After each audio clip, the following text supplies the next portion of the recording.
আসসালামু আলাইকুম প্রিয় দর্শক, আশা করি সবাই ভালো আছেন। হৃদয় কৃষি চ্যানেলটিতে আপনাদেরকে সবাইকে স্বাগতম। আজকে আপনাদের জন্য ভিডিওটি অত্যন্ত গুরুত্বপূর্ণ হতে চলেছে। সমস্ত ভিডিওতে আপনারা না টেনে দেখুন। আশা করি এই সমস্যাটি নিয়ে আপনাদের আর চিন্তা করতে হবে না, এই সমস্যাটি সমাধান পাবেন।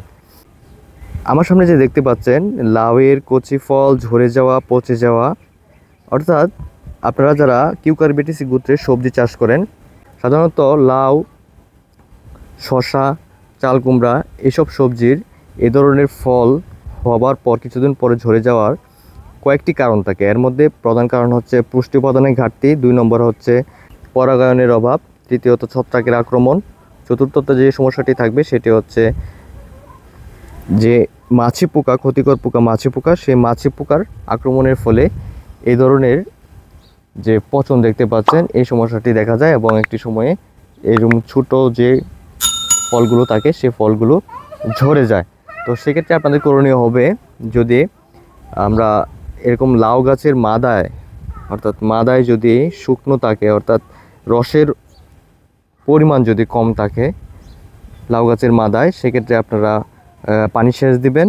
এবং যদি বোরন সার, ডিএপি সার এবং এমওপি সার, এই 3টি সারের যদি ঘাটতি থাকে সেক্ষেত্রেও এই সমস্যাটি হয়ে থাকে। তো আপনারা প্রথমে নিশ্চিত করবেন যে মাদায় যাতে এই সারগুলো আপনারা এই যে গাছটি দেখতে পাচ্ছেন এই গাছের চারদিকে, অর্থাৎ এই চারদিকে রিং করে এই গাছটিতে 150 থেকে 250 গ্রাম বা 200 গ্রাম সার হলেই কিন্তু এই রিংয়ের মধ্যে দিয়ে দিয়ে আপনারা পানি সেচ দিবেন। এটি হচ্ছে প্রথম শর্ত।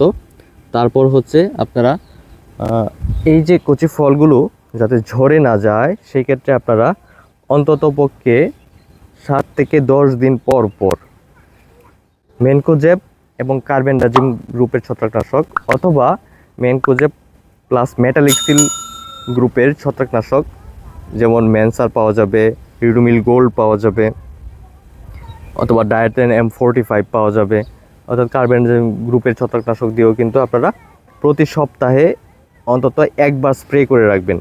25 ফুট পরপর বা 30 ফুট পরপর একটি করে ফেরোমেন ফাঁদ ট্রাপ পাওয়া যায়, ফেরোমেন বক্স, সেটি আপনারা সেট আপ করে দেবেন।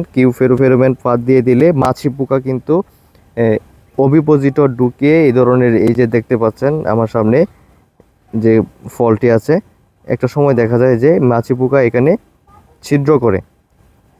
ছিদ্র করে ডিম ছাড়ে। তো ডিম ছাড়ার পর কীরা ফুটে ধীরে ধীরে ফলটি পচন হয়ে যায়। তখন আপনারা ভিতরে যদি ফাটান একটু ফলটি, দেখবেন যে ভিতরে কীরা পাওয়া যাবে। সেক্ষেত্রে কিন্তু যদি কীরা পাওয়া যায় সেক্ষেত্রে আপনাদের ফেরোমেন ট্রাপ ব্যবহার করা অত্যন্ত বাধ্যতামূলক হয়ে থাকে। যদি আমরা ফেরোমেন ট্রাপ এভাবে ব্যবহার করে দেন, 25 বা 30 ফুট পরপর একটি করে ফেরোমেন ফাঁদ দিয়ে দিলে এই সমস্যাটির সমাধান হয়ে যাবে।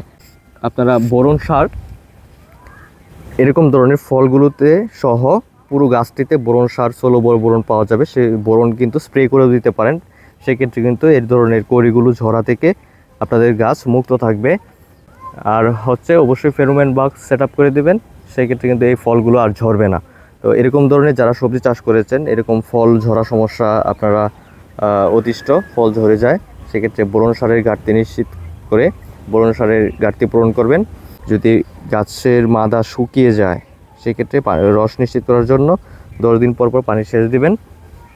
সেই ক্ষেত্রে কিন্তু আপনাদের এরকম ধরনের গাছের যে সমস্যাটি থাকবে সেই সমস্যাটি কিন্তু আর হবে না। তো আপনারা এই বিষয়গুলো যদি ফলো করেন, পদক্ষেপগুলো গ্রহণ করেন, তাহলে আমি আশা রাখি যে আপনাদের জমিতে চাল কুমড়া বা কিউকারবিটেসি গোত্রের যেগুলো সবজি আছে, চাল কুমড়া, চিচিঙ্গা, শসা, ঝিঙ্গা, এই সবজিগুলোর এইরকম ধরনের সমস্যা আর থাকবে না। তো প্রিয় দর্শক, ভালো থাকুন, আবারও দেখা হবে নতুন কোনো ভিডিওতে।